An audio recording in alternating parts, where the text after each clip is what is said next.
Your eyes on the times, you walk ready to speak up. But with so many problems, you're exhausted trying to keep up. This is the Church Politics Podcast, where you can get political commentary from a biblical worldview. We're not trying to be conservative or progressive. We're trying to be Christian in the public square. And I'm black as heaven. I'm made in God's image. Nobody can change my settings. Hey man, got off my knees and put an end to my search. It's easy to sell your soul when you don't know what it's worth. What you know good, Ann Camp? You're listening to the Ann Campaign's Church Politics Podcast with Justin Gibney, a.k.a. Bishop Cooper's grandson, and the Windy City representative, the baddest brother above the Mason-Dixon line, my play cousin, the Right Reverend Christopher Butler. Chris, I got a couple questions for you real quick, man. Have you ever seen the movie Casino? Oh, yes, I have. Okay, you've seen Casino. Have you seen Goodfellas? Yeah. Okay. Have you seen The Irishman? Have seen The Irishman. You have seen The Irishman. Do you think those are movies that Christians should be watching? I think it's all right. It's all right. That's your theological perspective? I'm messing with you, man. It's all right. I've seen those movies too. Right. I happen to like gangster movies, which may just tell you something about my level of sanctification as I continue to go through that process. But those are movies that I enjoy watching for whatever reason. And I bring those up, and I'm guessing people get where I'm going with this because the one person, there might be more, at least the one person that's in all those movies is Robert DeNiro. And I would say for people who like gangster movies, he's got to be one of your top five actors, right?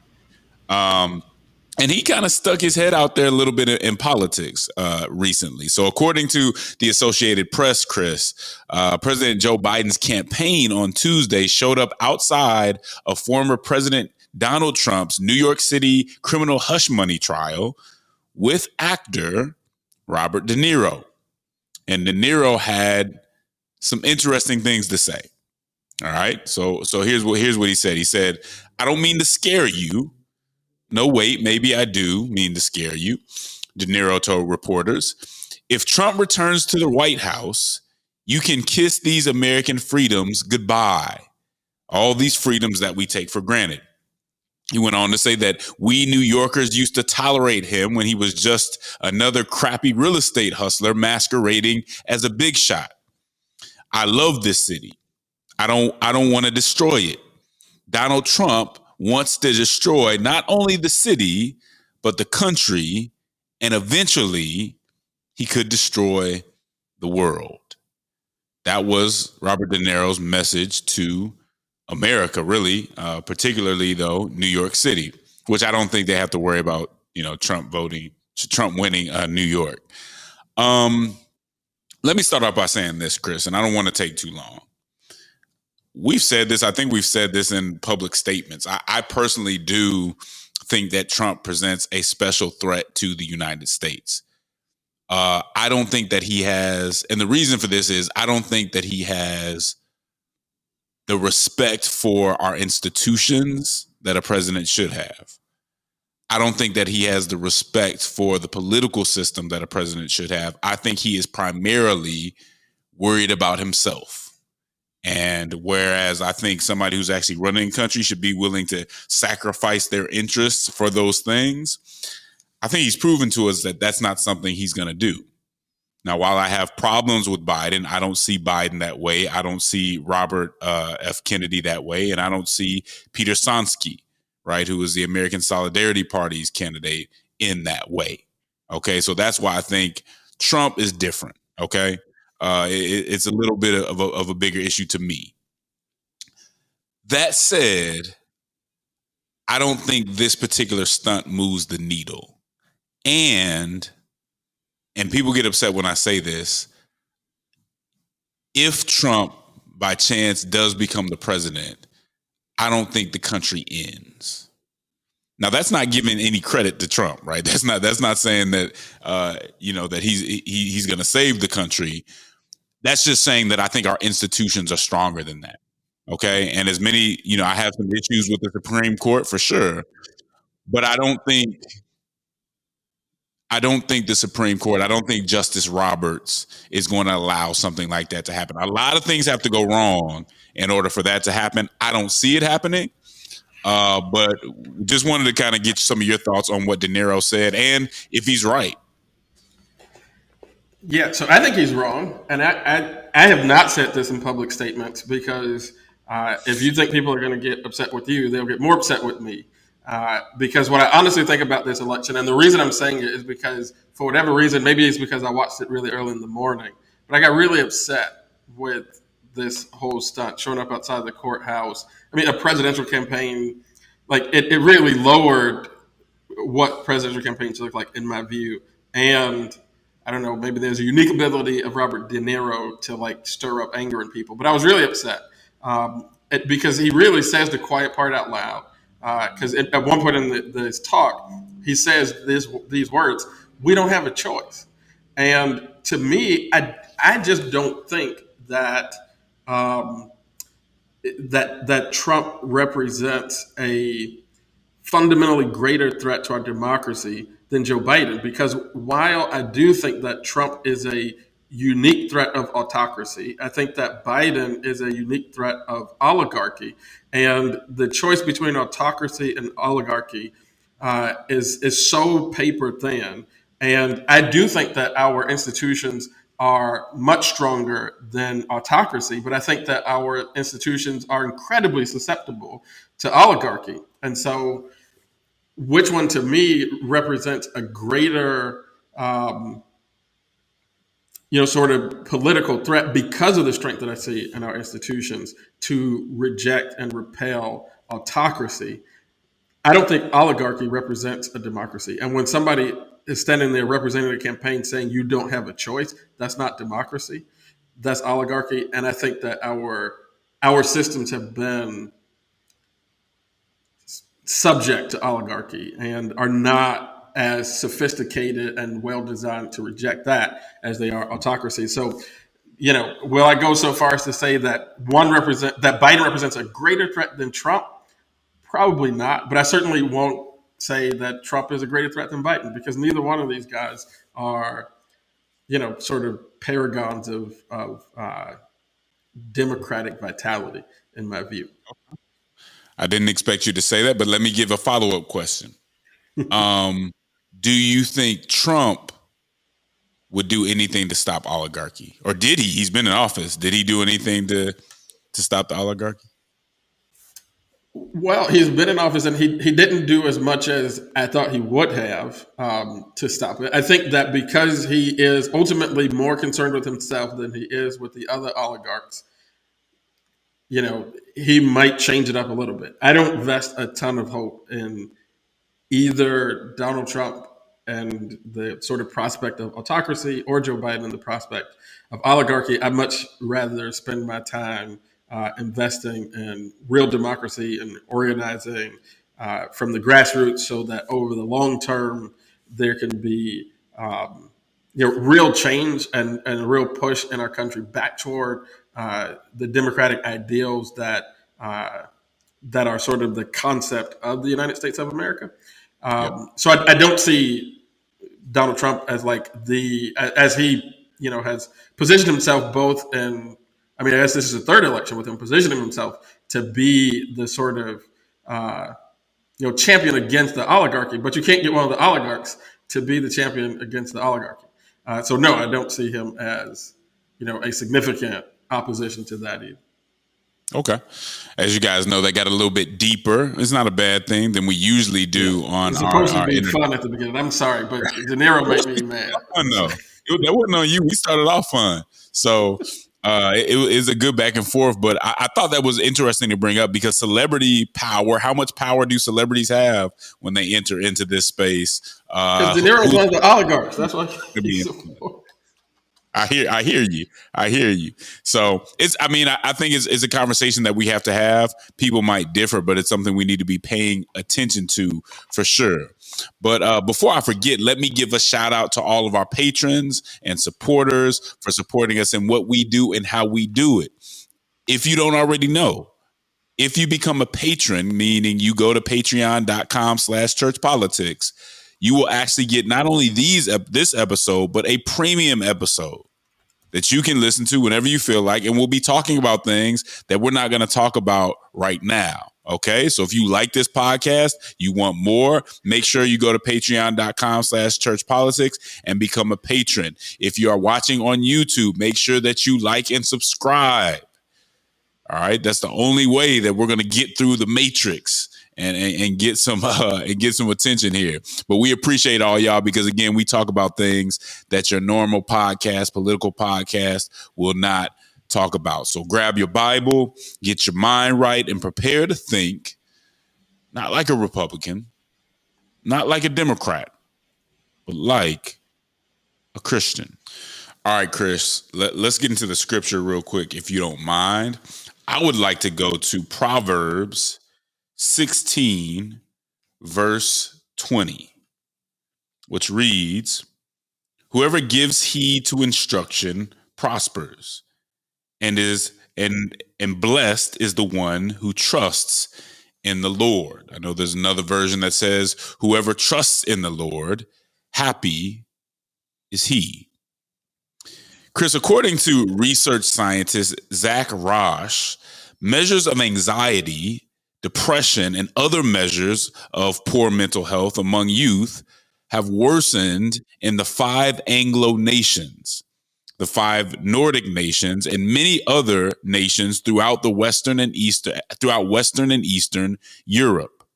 All right.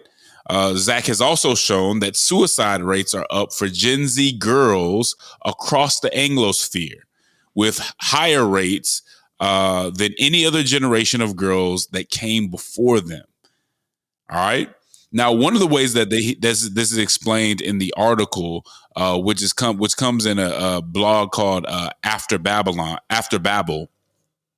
it says that happiness, Chris, used to be kind of a U-shaped curve, right? With young people and older people at the top of that curve being the happiest, and then middle-aged people being the least happy. Well, for some reason that has changed, Chris. And this article really kind of looks into why. If you want to see it, you can go into the show notes. But something similar has been noticed by United Nations labor economist David Blanchflower. He found that the general contour of happiness across the age span has changed again, right? Again, young people are the least happy, where you have people in their middle age being actually their happiness going up as they age and being happy, or I'm sorry, their happiness staying steady, whereas before it was kind of going down. And so the well-being of young adults, which is 18 through 25, especially young women, has gone into serious decline since 2017. Women 25 and younger have the highest level of despair when you just look at sex and age group, okay? Basically what they're saying, Chris, is that the midlife crisis has been replaced by the mental health crisis of the young. What was your take on this article, and just how would you tie this to happiness and to biblical happiness and joy in general? Yeah, I think the concept of biblical happiness is something that should be a guiding light and a guiding principle for the church as we pray and work toward addressing this issue. But this is something that if you are doing any kind of work or ministry that brings you into contact with young people, especially young women, and some of this article kind of focuses in unique ways on the so-called Anglosphere, and that's certainly not where I'm doing the bulk of my work and ministry. But I think it certainly is reflected in the places where I'm doing my work, where young people in general and young women in particular have so many things in life to be worried about. And so many of the anchors of security and security that I would say lead to happiness. And I think the scripture that you read in the Proverbs would also suggest leads to happiness. Those, I'm going to say bad words here, those boundaries, those institutions and structures that provided security, a sense of identity, and these types of structures that promote and protect happiness and young people are being stripped away at the same time as additional burdens like worry about the actual literal planet, worry about not being able to buy a house, get married and start a family. All those things are compounding while the structures that would protect your sense of happiness and security are being stripped away. And so it's not surprising to me that we're seeing this. And I think there are sort of like policy, particularly economic policy issues at play. But there are also cultural issues at play where when you strip away, I said this on Sunday in the pulpit, if you live in a world where it is fundamentally considered oppressive for anybody to try to speak purpose and identity into you, lest they be, sort of blamed for, affronting your individuality. That's a very unsafe world to live in. And you think that you're fighting for justice as you're like just stripping away everything of every institution, of family, and all those sort of cultural components, but you're not producing justice. You're producing a lack of safety. And I think this data sort of bears out you're producing a lot of unhappiness. Yeah, it's interesting because this article, and actually the guy that wrote the article is a researcher for social psychologist Jonathan Haidt, who wrote the book that I talk about all the time, which is The Coddling of the American Mind. And now he has a book that's coming out that I haven't read yet, but plan to do within the next couple of weeks, The Anxious Generation. And he talks a lot about this generation and them being very anxious and just being really unhappy. Part of the issue that he points to is social media. But Jonathan Haidt is an atheist. He's been coming along to say religious institutions and children that are part of religious institutions actually do better in this space. So he has no real motivation to say something like that, right, as an atheist. But the research has been so clear that religious institutions play a role. It's something that Christians should pay attention to because the world needs us, whether, parts of the world realize it or not. The other thing I was thinking about, and it hits on part of what you were getting at as well, is what does this say about the postmodern promise, right? The postmodern promise of a more individualistic world, a world where the individual has more freedom and there's less kind of moralizing and less rules that you have to follow, where they've kind of liberated everybody. Surely in this world, even if there are some other factors, surely in this postmodern world, happiness would have to go up, right? If the goal is really just to give these kids freedom and to let them be the individuals that they want to be, surely even if other things may factor in, that being the greatest good, right? Self-actualization, kind of independence, that should certainly make it so that people aren't being less happy. But I think this says something about that postmodern promise and that it's kind of failing right in front of our eyes. And any thoughts on that, Chris? Yeah, I mean,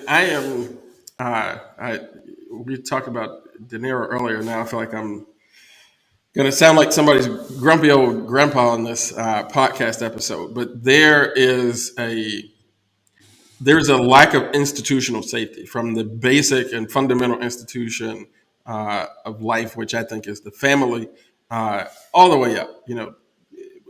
And in the name of correcting, in many cases, very real, oppression and difficulty, we have decided just to do away with the structures.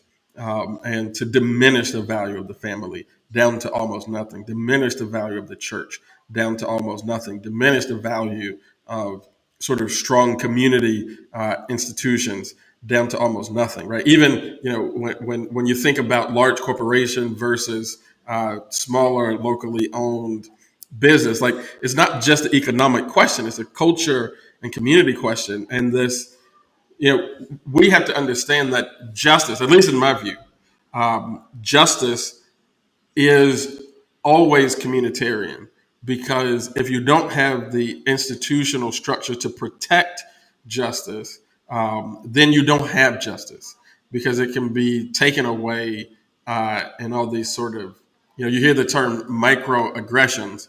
If I had a PhD and the legitimacy to coin terms, I would coin the term micro oppressions, because when you don't have institutions to protect justice, it's very easy to violate and to strip away justice all the time.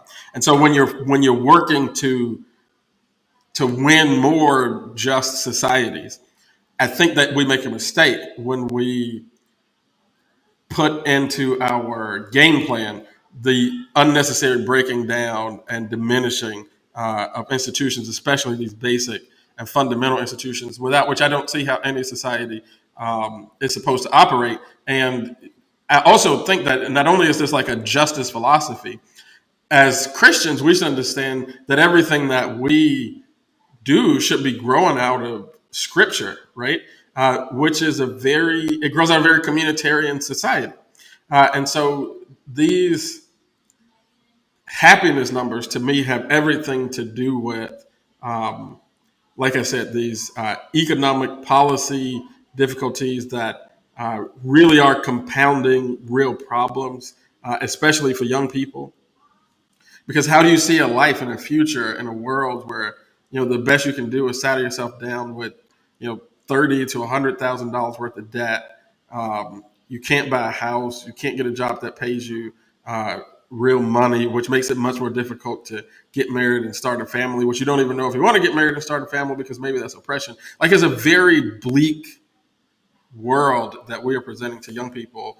And I think we need more like hope pushers in the justice movement than we currently have. And I know that you're like very involved in justice work. I don't know if you see it the way that I do, but I just think that we're missing a huge swath of what it means to produce a just society. Yeah, faith in God gives life purpose. Following God's design gives you clues and kind of allows you to be a part of that larger purpose. And so when we go outside of God's design, when we have no faith, then the things of this world do seem like a trifle, right? I mean, they're not lasting. You win a battle, you lose it. You think your side is winning, and then you take a loss. You need something bigger than just yourself. You need something bigger than the way that you want things to be. We need to deal with the way that God designed things. And I think that's part of this. Again, I think if you look at Haidt's research and what it says about the religious side of it, this seems to all be part of it. We'll be right back on the Church Politics Podcast. Your eyes on the times, you walk ready to speak up. But with so many problems, you're exhausted trying to keep up. This is the Church Politics Podcast, where you can get political commentary from a biblical worldview.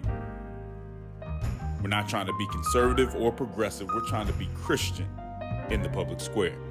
And I'm black as heaven. I'm made in God's image. Nobody can change my settings. Hey man, got off my knees and put an end to my search. It's easy to sell your soul when you don't know what it's worth. All right. We have a very special interview today, and it's actually with a friend of Chris's. And so instead of me leading us into this segment, I'm going to have Chris lead us into this segment and introduce his friend. I'm really excited about this interview. Chris, take it away, man. Yeah, so this is a really exciting time for people who know us up in the world. So from April 26th through 29th of 1994, South Africa held the first elections in its national history.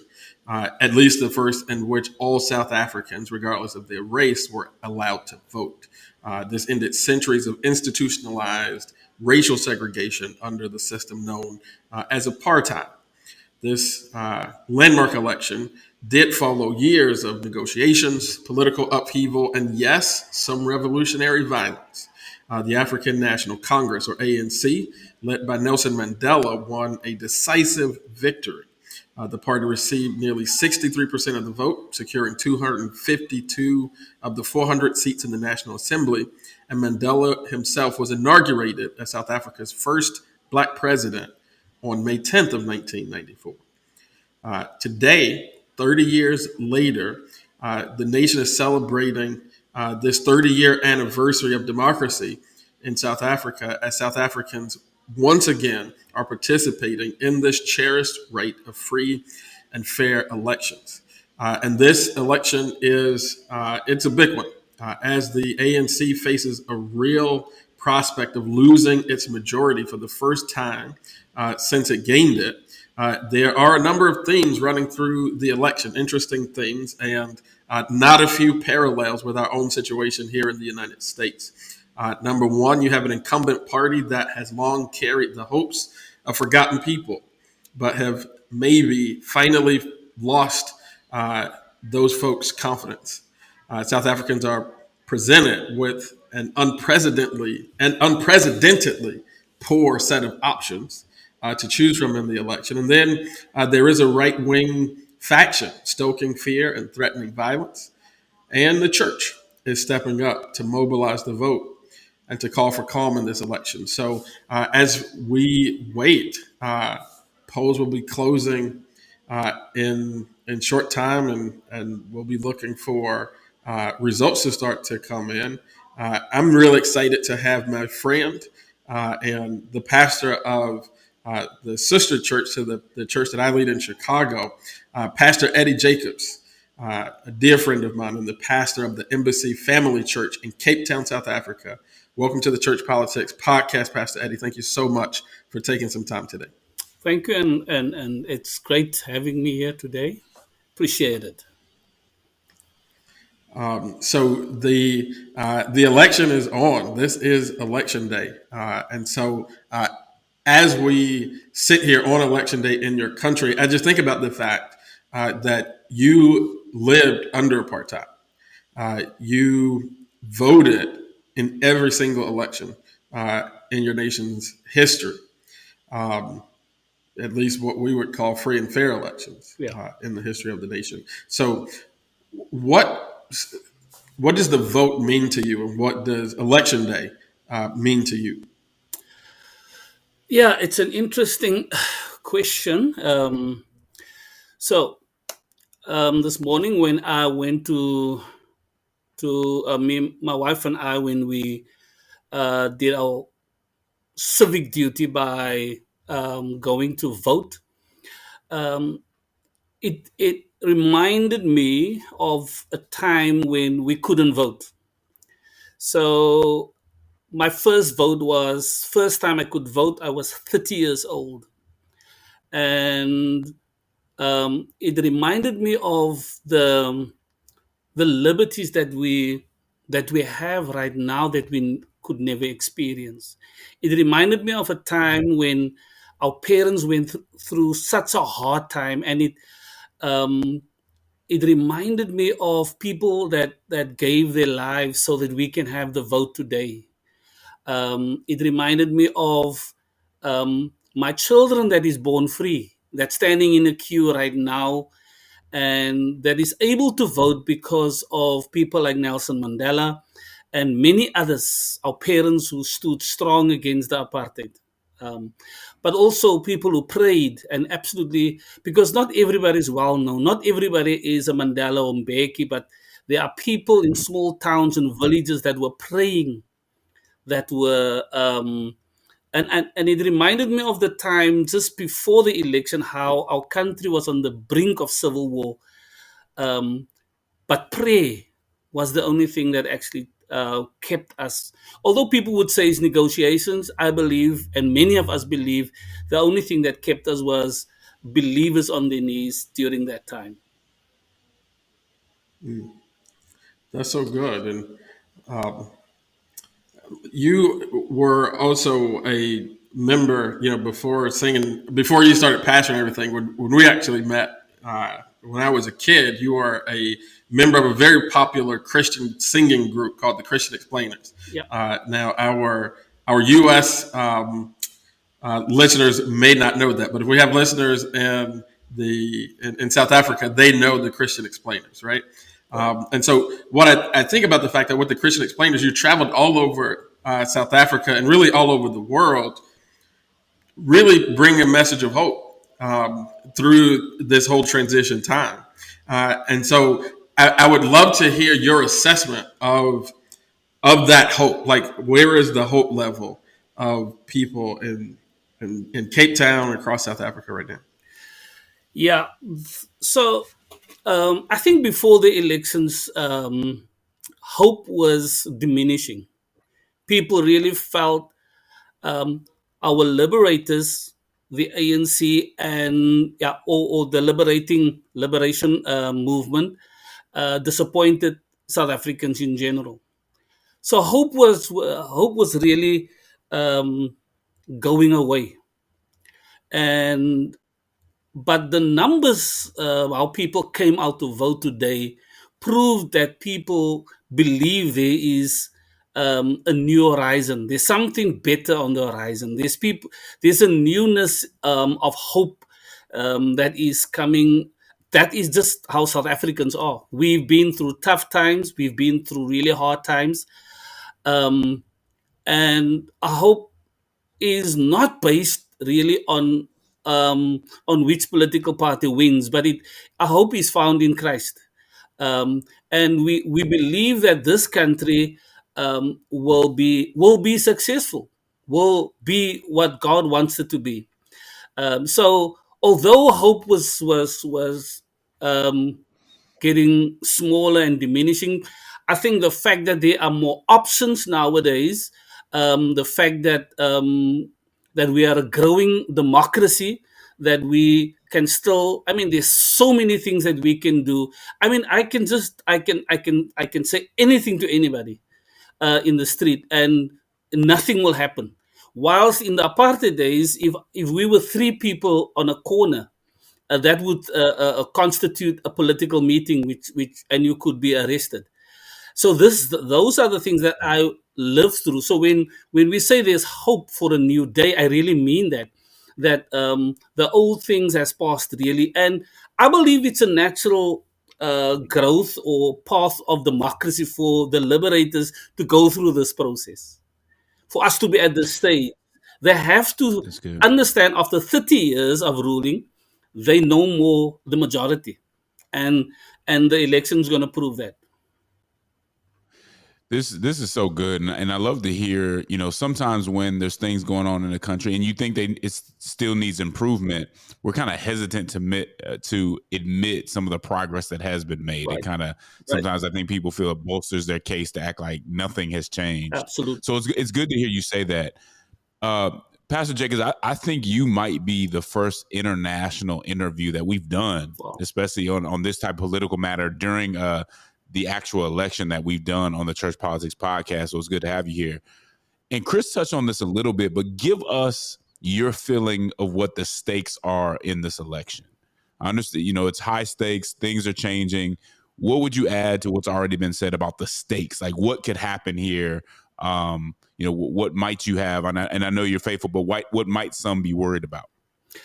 Yeah. So the chances are that the ANC, who enjoyed the majority support, that they may go down to 40% of the support. And if they do, they will need to have um, the help of another party to form a coalition. And that is basically now South Africa is not good with those kind of things, and it will be the first for us. So we've had coalitions in our municipal elections, what we called local elections, and it really turned out bad. So because we're a young and new democracy, um, it will be hard at first, but we'll have to make it work. So those are the kind of things, and the ANC will be forced to join with either the I think they are called the left or the right, EFF, Hmm. which is the Economic Freedom Fighters, and these young socialists, which is not a bad word for me anymore. You know, after understanding what capitalism did to our country, it's not for me, and I don't know why Christians are scared of socialism because capitalism is definitely not in the word. But so the ANC will have to either choose to have a coalition with the EFF, Economic Freedom Fighters, the young lions, the people that want change, the people, and they were born from the ANC. That's actually the weirdest thing. So they are a baby of the ANC. And then there's another one, the Democratic Alliance, which is the white party, predominantly white party, the former national party that changed into the Democratic Alliance, which profess that they wants to save us again. Something we've heard before. They want to save us. The white people feel they need to save South Africa after they kind of messed it up so many years ago. So that is the kind of thing where we are at now. So those negotiations is going to be very crucial because the EFF wants to take the land without compensation. Basically, making I mean the land was stolen in any case, so Right. it's just giving it back to the rightful owners. So and the ANC is filled with capitalists currently, which is not interested in those kind of things. So yeah, that is kind of where we are Yeah. at. And One more we're question, going and down a I'll pass time. it back to one more real quick thing. I'll get let you get two more in after this, Chris. But I thought about something. If you were talking to Christians on both sides, what would you tell them about how their faith should inform their response if they win, and how their faith should inform their response if they lose? Yeah, for me, the role of the church what has always been to be the prophetic word, whether we lose or win. Should be the prophetic word. Should be how we should. We should never be quiet, but we should be speaking the word or the truth to power. That's the word we use here. We speak truth to power, and I think that is basically for all Christians. We need to conduct us in a way that is what would Jesus do in a situation like that. But I also believe that the church has been neglecting our role as the prophetic word. I know it's important in the church, but it's also important in the state. What we say and what is God saying to the nation. So, and it's difficult because we have a Christian party, so they're part of the whole deal. But because they have all these advantages, they can't really say what is God is saying. So, as a church, we should be. That's just my personal opinion. We should stand aside and be prophetic and not just speak but do prophetic things, so that so that the will of God can be. I mean, we are a nation. We are a secular nation, and the church got a huge role to play. Let me say, all Christians in our country. Yeah. Thank you. Yeah. Oh, that's so good. I did want to jump into a little bit. You told me we were texting each other. Yeah. You told me about something called, I'm going to mess up the word, Swartgevaar.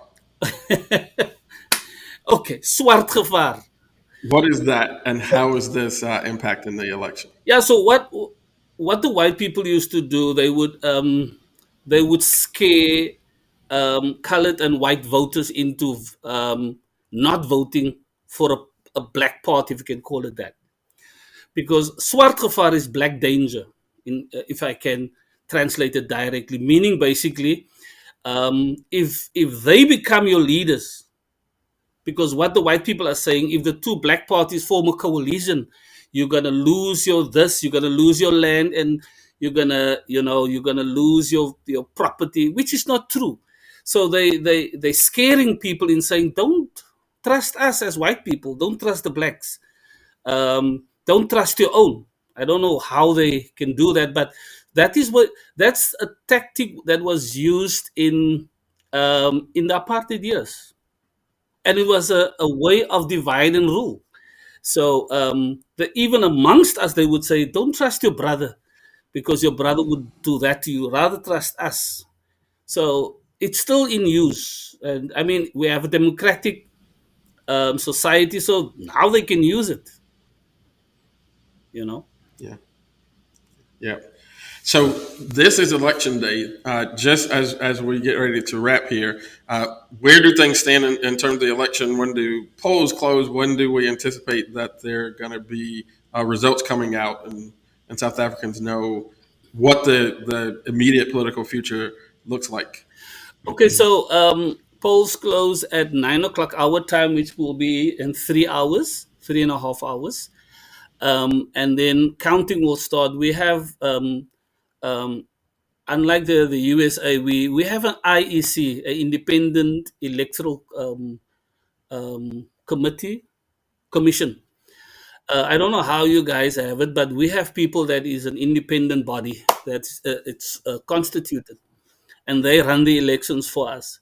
So nobody gets involved. No government workers. Nobody. So after 9 o'clock, they will start counting. So the votes will start coming in when the polls close, and then we should know by Sunday how it looked like, and the results. They just said now the results will be in by Sunday for the latest. Awesome. Well, listen, thank you so much, Pastor Eddie, for joining us on the Church Politics Podcast. As Justin said, you are our first international guest. So we will be praying for you, praying for the nation of South Africa as the election wraps up and votes are counted, that there will be peace and that the church will really show up as salt and light in all those different spaces. Thank you very much. Your eyes on the times, you walk ready to speak up. But with so many problems, you're exhausted trying to keep up. This is the Church Politics Podcast, where you can get political commentary from a biblical worldview. We're not trying to be conservative or progressive. We're trying to be Christian in the public square. And I'm black as heaven. I'm made in God's image. Nobody can change my settings. Hey man, got off my knees and put an end to my search. It's easy to sell your soul when you don't know what it's worth. And we are back on the Church Politics Podcast with Justin Giboney and the Right Reverend Christopher Butler. Chris, you know as well as I do that a lot has been going on at Harvard. Obviously, this is one of the considered one of the top schools in the nation. They've had a president resign. They've had protests. And I can't say that they've made every right decision, or I think they've made a lot of bad decisions during this process. But it's not a situation you would want to be as an institution. Like, it's not an easy situation, even if we disagree with some of the decisions that they have made. Okay. So what they have done is, I think, try to come up with a policy, kind of a neutrality policy, to respond to some of the controversy that they've been in the middle of. And I just want to read this letter that they sent to the Harvard community, or at least part of it. It says, in April, the Institutional Voice Working Group was established to consider whether and when our institution should issue official statements on publicly salient issues. We write today to share the working group's report and recommendations. The working group was a faculty committee drawn from across the university, reflecting an array of backgrounds and expertise. They conducted extensive outreach to Harvard community, gathering input and from every school and more than 1,000 faculty, students, staff, and alumni through 31 focus groups, an online poll, and a dedicated email address.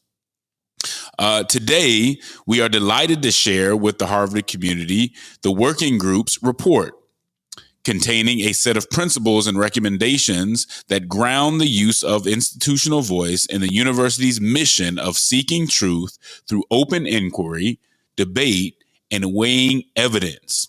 In particular, the report concludes the university and its leaders should not issue official statements about public matters that do not directly affect the university's core function as an academic institution. So basically, unless it hits as a core function of this academic institution, Chris, they will stay neutral, which will keep them out of a lot of trouble. Now, some people are saying this is cowardice, that when big issues pop up, they need to say something about it and stand up. I tend to think this was a good move. I see universities as places to debate these conversations and go back and forth. I don't know that universities need to necessarily be making statements for a number of different reasons, but I just don't think that's their true purpose. Now, are there institutions that need to make statements? Sure. Is it universities? They need to be talking about these issues, and maybe they need to be holding forums about this issue. I'm not sure that they need to be making statements, but I'd love to hear what your take was on this neutrality policy. So I think overall, I'm in favor of the policy. I think it is a little odd that, it took Harvard University 30 focus groups and 1,000 surveys to arrive at what I think are some really obvious realities. Like the letter, when you read it in its totality, is a grand compilation of sort of obvious facts, I think. But I think that the problem I would have with it is that the reason they write the letter or take up the commission in the first place is because of the stuff that they faced in this Israel-Gaza conversation, which may or may not arise to a certain level, but they do call it in the letter this idea that we feel empathy toward those affected by, quote, events of great moment. And I think that in writing that line in the letter, they sort of missed the mark, because they say in those moments of great, in those events of great moment, the most compassionate course of action is to issue no official statement. And when I read that, I couldn't help be reminded of Dr. King's quote: "In the end, we will remember not the words of our enemies, but the silence of our friends." And I think there are these events of great moment that are not like everything else, that do rise to a higher level of moral ground. And those events of great moment cause for great men and great women and great institutions to do things that they would not ordinarily do. And so to then say that the courageous thing inside of our moral framework will be to say nothing is not completely accurate. I think history wouldn't look favorably on anybody, any person, any institution that sets back on the issue of slavery. I don't think that history will say that silence on slavery was judicious or wise, and history won't say that silence on the broader civil rights movement was measured or astute. Right, like great minds and great hearts in these moments of these events of great moment, to use their language, those moments do call for great people and great institutions to really wrestle first to say, is this one of those moments that require us to do things that we would not ordinarily do,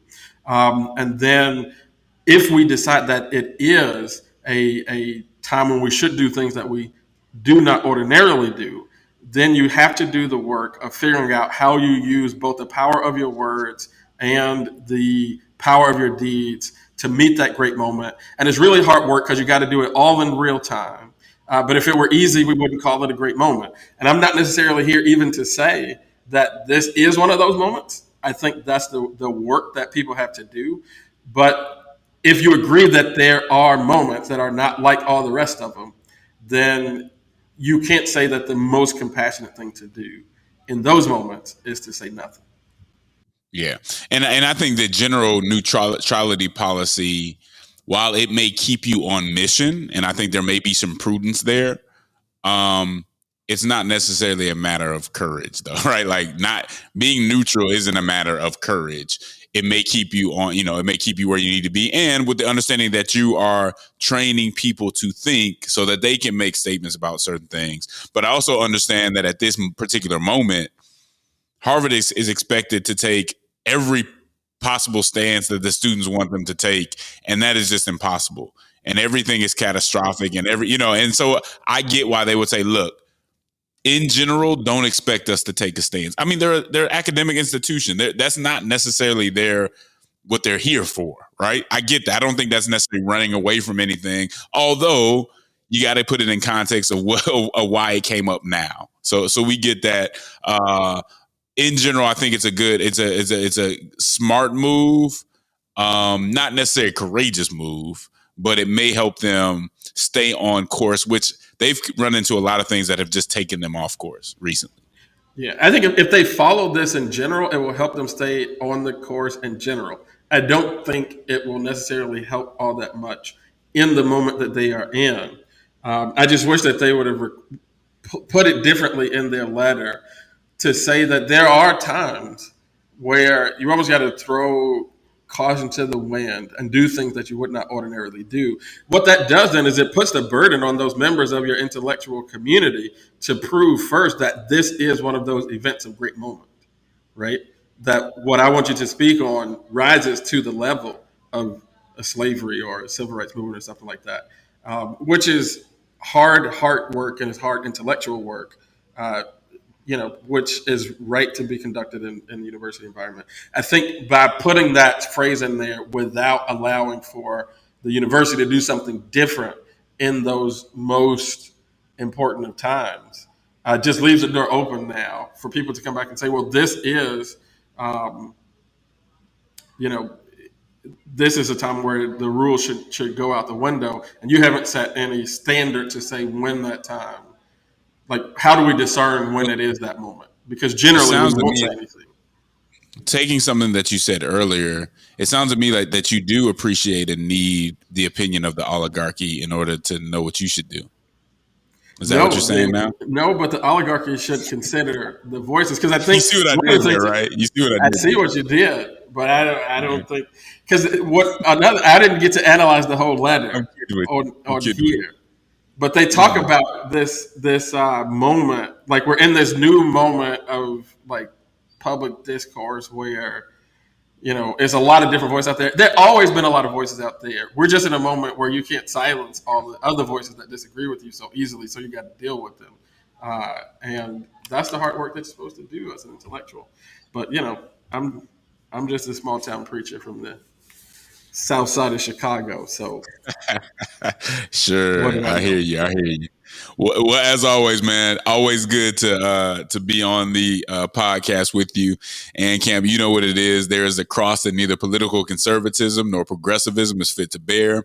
There's a civic hearing in need of faithful witnesses who love social justice and won't surrender the truth to be loved by the world. Politic with the boldness and compassion of Jesus Christ. Until next time, man, Camp. We'll holla at you.